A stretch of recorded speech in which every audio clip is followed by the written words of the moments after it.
a claim came up that the coverage needed to respond to. They raved about how Brotherhood kicked in, and the executive pastor just told me, like, I'm glad we had this coverage and this limit. I can't imagine having to call certain members of our congregation, certain donors, tithers, to say, hey, I saved $1,000, but now I'm calling you for a X amount of check because we have this gap that needs to be filled for the situation that we found ourselves in. Welcome back to another episode of the Lightwell Podcast. If you've been following along with Lightwell since the beginning, you know what a Lightwell actually is a hole that's cut in the volume of a building so that light and air shine into areas that would otherwise remain dark and unventilated. And today we are going to shine the light on some nooks and crannies in insurance policies that might otherwise remain in the dark. And to help me with that is my friend Dustin Strande. He's the territory director for Lightwell across a huge part of Middle America. I'll list all those states when I talk to him. He's going to help us on a lot of different fronts. So grab a pen and a pad and let's get right into our conversation with Dustin Strande.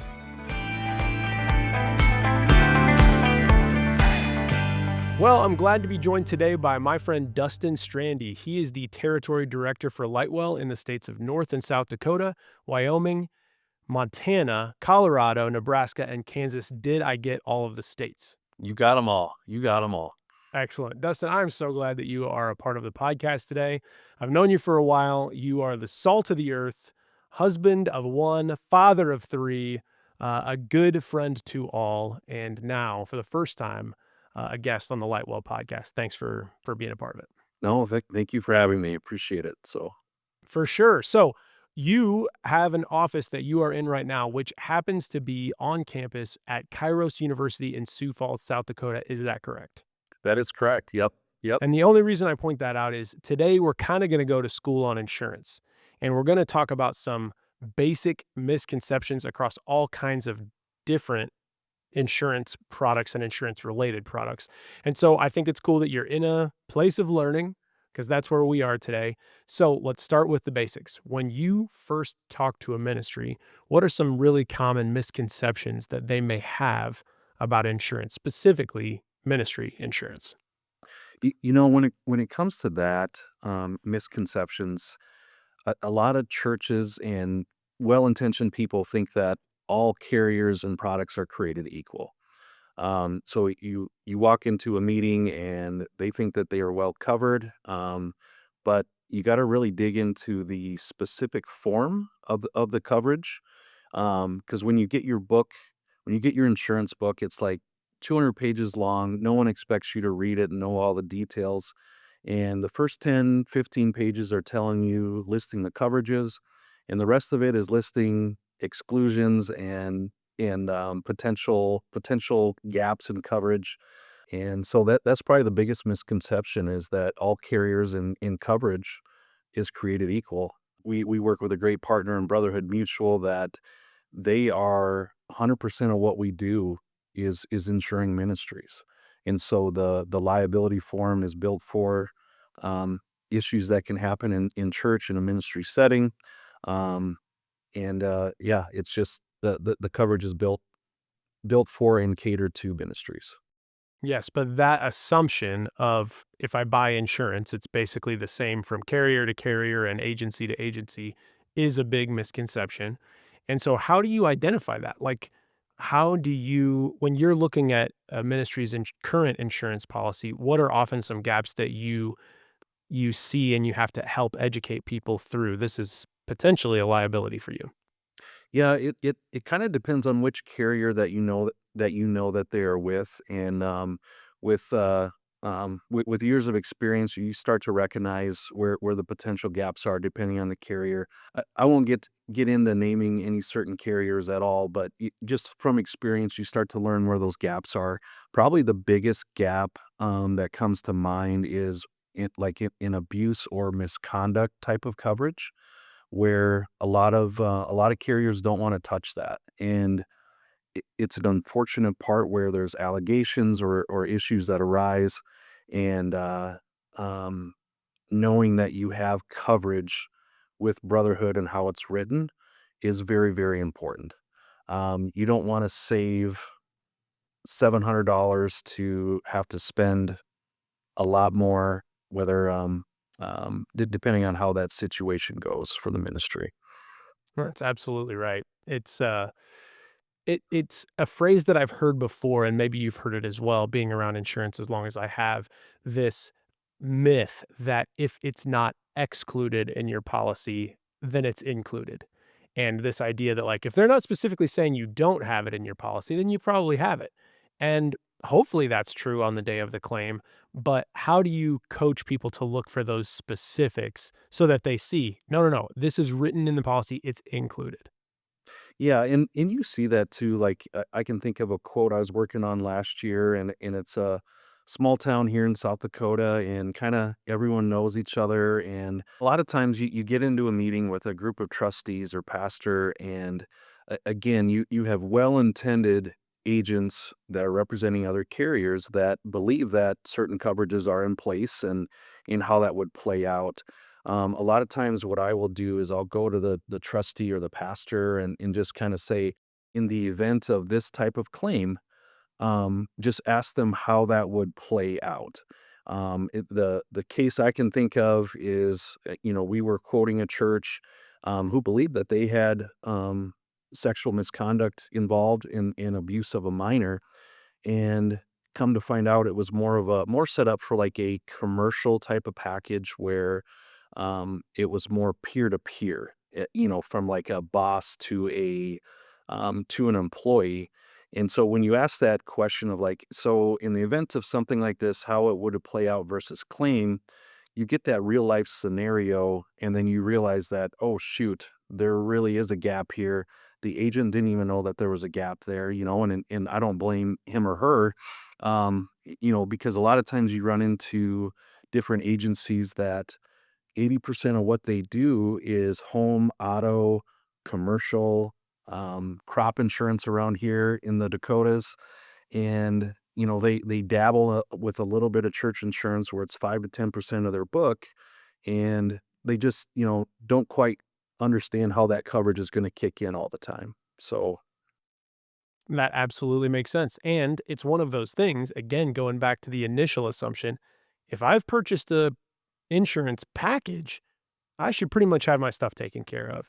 And so it's like the last thing you want to find out on the day of a claim is that that thing that happened isn't part of what's covered in your policy. And so for the sake of level setting for anybody listening, package policies are divided up into two things: property and liability. And so some of the things about property are probably pretty intuitive. That's your structures and everything, within and without of your building. But let's talk about that liability side, because that to me is harder to literally get your hands around. So what is liability insurance, and what are some things that you see that ministries are missing on that front? so yeah, liability insurance are the sudden accidental things that happen around a ministry, whether it's a slip fall or just a situation arising where the ministry it could go to a court where is the ministry negligent or not. And so from a liability standpoint, some of the gaps that we come across again is going to be like a misconduct, directors and officers coverage. Your team of trustees sitting around making a decision for the church, that's a thought out exercise.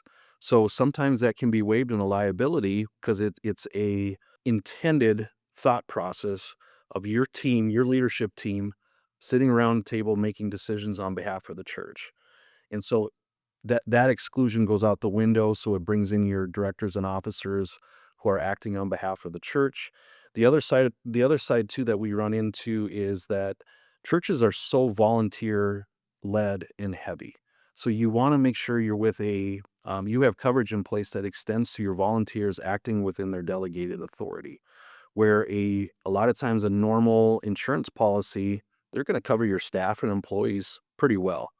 But all the volunteers that churches rely on to make things happen, teaching Sunday school, showing up, leading worship, helping out in youth group, helping out with youth trips, all that stuff comes into play, and you want to make sure that you're well taken care of.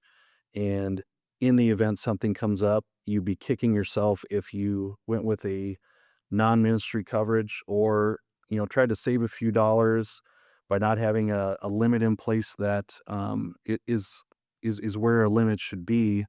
And now all of a sudden you're having to call your donors or congregation members to say, hey, we only had X amount of limit on here. It saved us $1,000, but now I'm calling to ask you to help us um, meet this situation that came up because we were trying to save a few dollars. Absolutely. And you point out such a good, it seems maybe obvious when you say it out loud, but such an important distinction between how some insurance policies would treat a commercial business versus the needs of a ministry. Where I would guess that, man, if a ministry leader is listening to this right now, that just ought to ring a big bell for them of like, think about the way that your ministry runs from week to week, day to day. So much of the lifeblood of that energy comes from volunteer work, not from your staff. Your staff is facilitating that, but there's so many things that come from people who aren't paid to do it.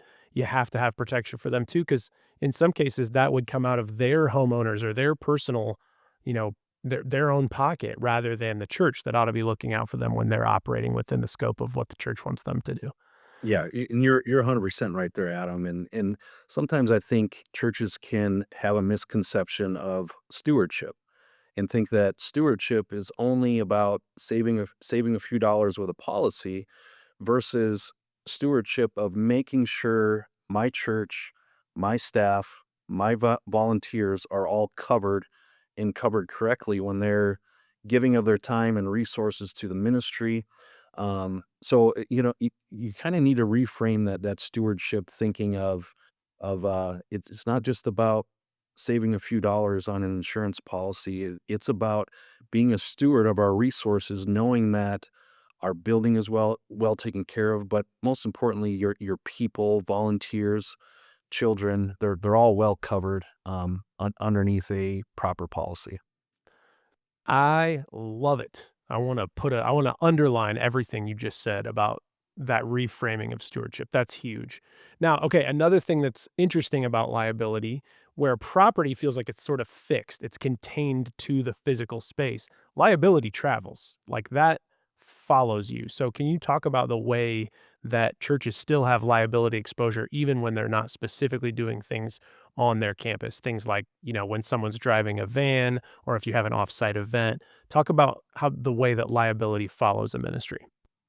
Yeah, we're hosting a safety and security summit here in Sioux Falls this week, actually, which we're excited about. But I think of those people getting in a car, traveling a few hours to attend our event, and if they get in an accident, the church could be liable in that situation when they're traveling on behalf of the ministry. The other scenario that comes up a lot is a youth trip, whether you're going on a camping trip. To a place a couple hours away. You're having volunteer drivers.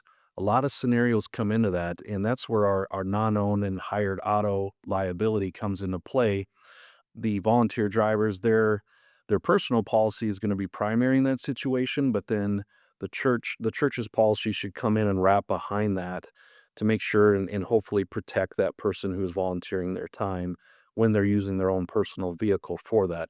Now, if the church is using their own, if the church has their own vehicles that are owned by the entity, then that comes into play as well too. But we go through the process with our ministries when they sign up for and we know they have a commercial auto policy with us, to kind of screen drivers, make sure they got a good record, not only from a prevention standpoint, but you don't want to be sending out your children and campers on a trip with someone who may have a little bit of a dicey record when it comes to driving. So, yeah, when the sponsored event is being held, you need to make sure liability extends for that event and is protecting the participants and the children, the campers, wherever they find themselves at.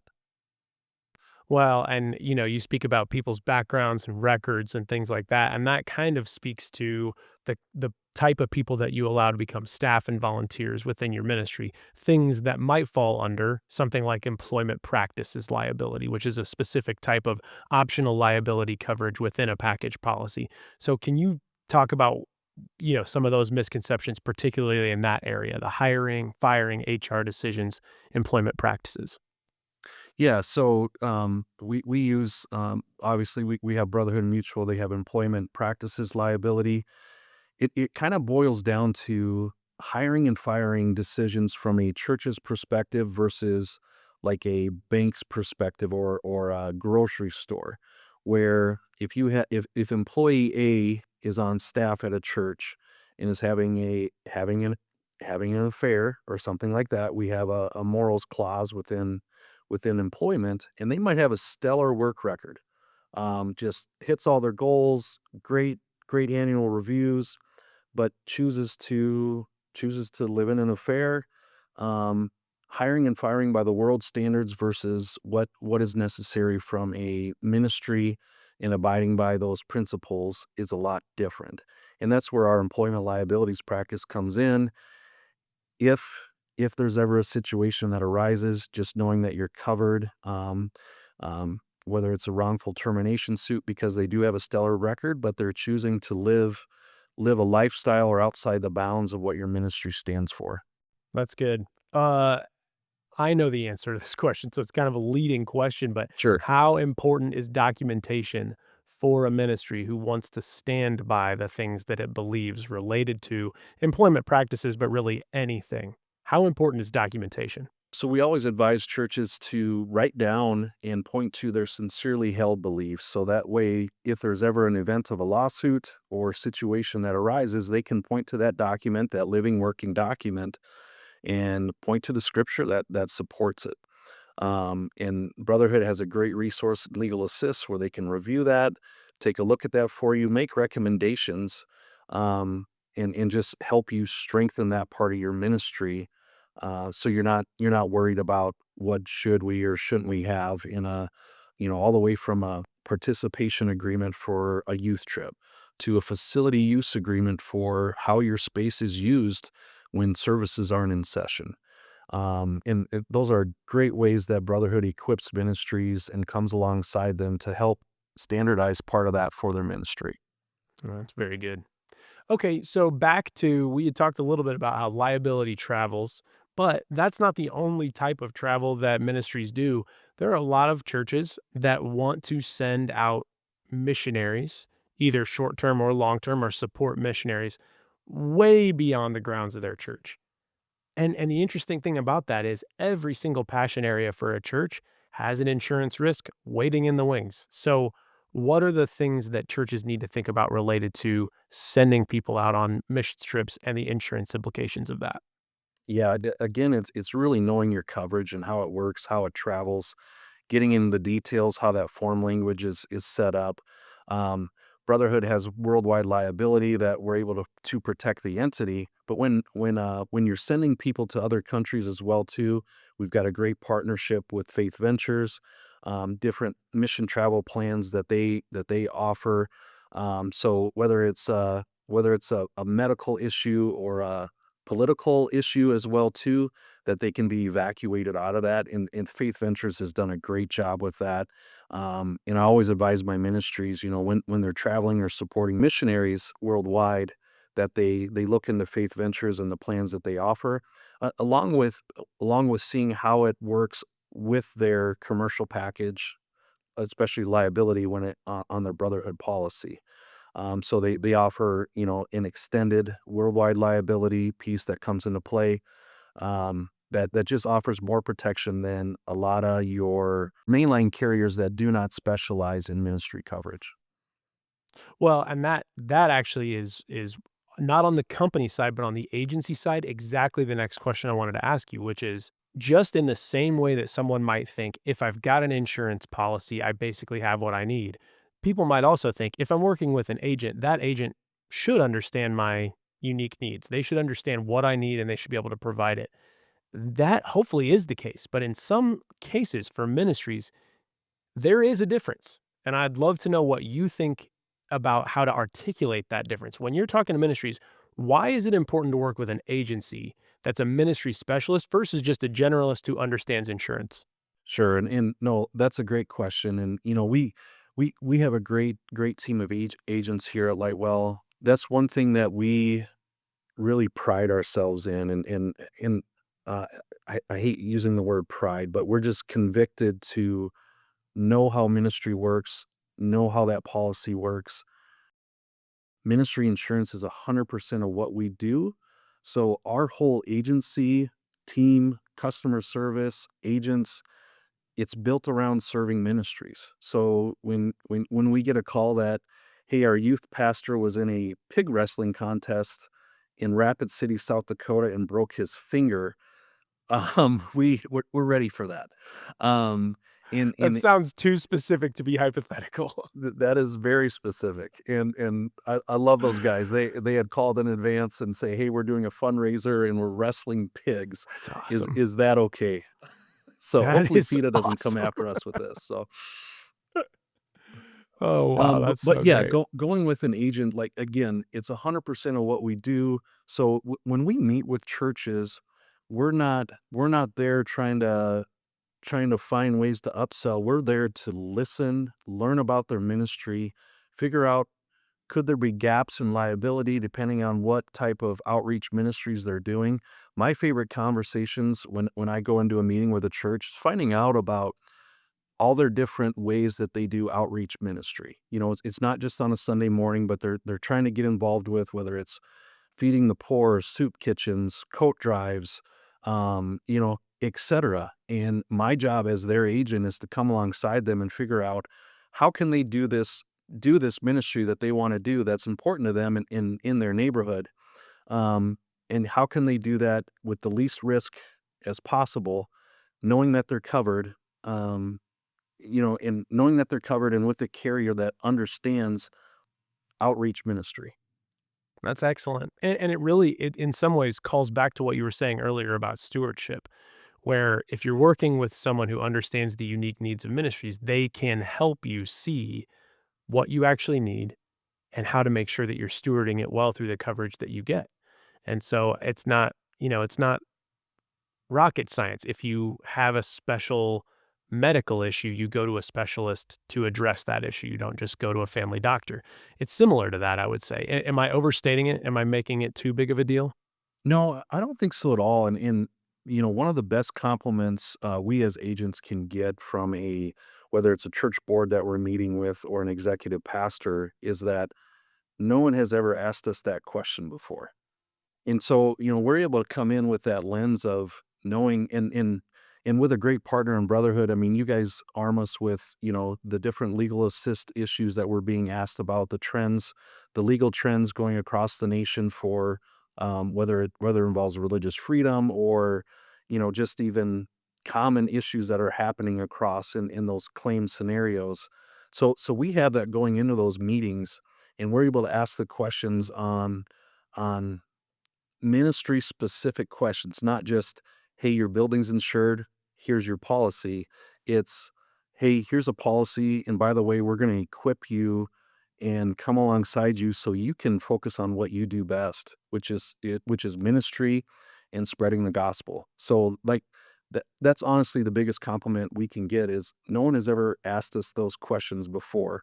And again, we're doing it from a fact finding mission and just what would keep us up at night is knowing that a ministry is doing wonderful things from an outreach standpoint and then questioning like, oh, are they covered when they're doing that?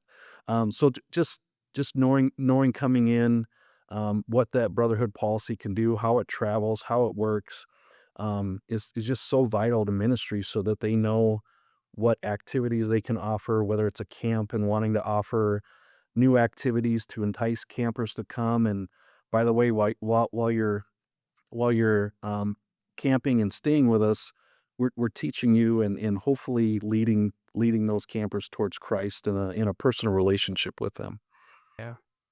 That is very good. I got a couple more questions. We're getting down to the end. You're doing awesome. I want to know, and maybe this is a tough question to answer, but a real world example of how asking the right question or identifying that unique need paid off on the day where something really tough happened. Or if there's maybe the negative example of that, of this ministry that you're talking to didn't have what they needed on the day of a claim, and they found out the hard way. Sure. Probably a real life example there that comes into play is we had encouraged a ministry to have a certain limit when it comes to a misconduct example. And if they had a normal policy, the way the claim rolled out, and they were not at fault. I want to make sure that's clear. But just through the process of it, there was a situation where it was a defamation of character, and the board was sued. Not many board members know that if you serve on a church board, you get named individually in a lawsuit. And that's where the directors and officers coverage kicked in, and the board members, they woke up to a lawsuit named in this town, and they were named individually. And as you can imagine, waking up to that, seeing your name in the paper Monday morning, and then us being able to come alongside them, knowing the activities that they were doing, and being able to let those board members know that, hey, you guys are covered. The other scenario would be there's a gap in coverage, and we had converted them to a brotherhood mutual policy, a claim policy, a claim came up that the coverage needed to respond to. They raved about how brotherhood kicked in, and the executive pastor just told me, like, I'm glad we had this coverage and this limit. I can't imagine having to call certain members of our congregation, certain donors, tithers, to say, hey, I saved $1,000, but now I'm calling you for a X amount of check because we have this gap that needs to be filled for the situation that we found ourselves in. Final question. Uh, and we've been asking everybody who's, in our Lightwell network this question because I think it's unique that even though everyone's answers are different, there are common threads that you can draw about this inspiration. So here's the question. What inspires you to keep going in the work that you do to serve ministries every day? Oh wow. You, you know, um I have wrestled with the call into ministry at different points of my life. And I say that very humbly, and I fall short every day when it comes to my walk with Jesus. But having faith and work intertwined for me is just is so good. So good when it comes to what I want to do in life. And so being able to work with ministries, being an advisor is so important. I don't think I would be in insurance if it was just straight insurance. Just having that faith aspect intertwined with it is very humbling for me, and also just very um, uh, I don't want to say inspiring because it sounds cliche, but just very convicting. And I will say as well that when we walk into a meeting and knowing we have a brotherhood policy and product, it becomes less of a sales job and just more of a authentically knowing the product and the experience that ministry clients are going to have. It becomes more of a conviction, knowing what you're handling. And I would say too, in my new role now, I'm territory director, and I have a team of agents who rely on me and others in our company. I want to be there for our agents and their families, and we don't want to just provide them a paycheck. We want them to have a mission behind what they do, which involves faith and serving churches. But I also want to make sure that my team is well cared for. They know they can come to me when it comes to questions. Almost feels like a family working together, even though we're all remote, and also that they have a great work life balance and love getting to work for Lightwell and partner with Brotherhood Mutual. That's kind of what gets me up in the morning. I love that my job allows me to support my family, take care of them, make my kids' activities when they have going on. We're a very busy family, and so I love what I get to do, and that our company culture allows me to do that. And I think my boss John, you guys know Corsmo well. He would probably be mad if he knows that I missed something of my kids for something work related. So that's the culture that we want to have, and just feel super blessed that we get to work with ministries and partner with Brotherhood. I still remember my first time out to Brotherhood, August of 2015, and I was just pretty, pretty greened when it came to insurance, learning, felt like I was drinking from a fire hose. And then Thursday morning, basically Brotherhood shut the place down and we had chapel together. And that was very, very powerful. And I have a newer agent that it gets to come out for an award in May. And I just told him, bring your spouse, bring your wife. Like there's just something about showing up to Brotherhood and meeting the people and the culture. It's just different than what you would normally experience when it comes to um, just when it comes to different corporate events and things like that. It's just very humbling and inspiring altogether, and just absolutely love that we get to partner with Brotherhood, and through the ups and downs when it comes to ministries, we rest easy knowing our clients are insured with Brotherhood Mutual. Outstanding. Dustin Strande, my friend and territory director for North and South Dakota, Montana, Wyoming, Colorado, Nebraska, and Kansas. You have given us a lot of good information today, and I really want to thank you for your time and joining us on the podcast. Hey, thanks for having me on. I'm going to keep talking because there was one other story I wanted to share, Adam. Prove it. For and it reminds me of the time that we visited Brotherhood Mutual headquarters in Fort Wayne, Indiana. Mm. And all of a sudden, late at night, we started texting a few guys, and ended up at Adam Clark's house.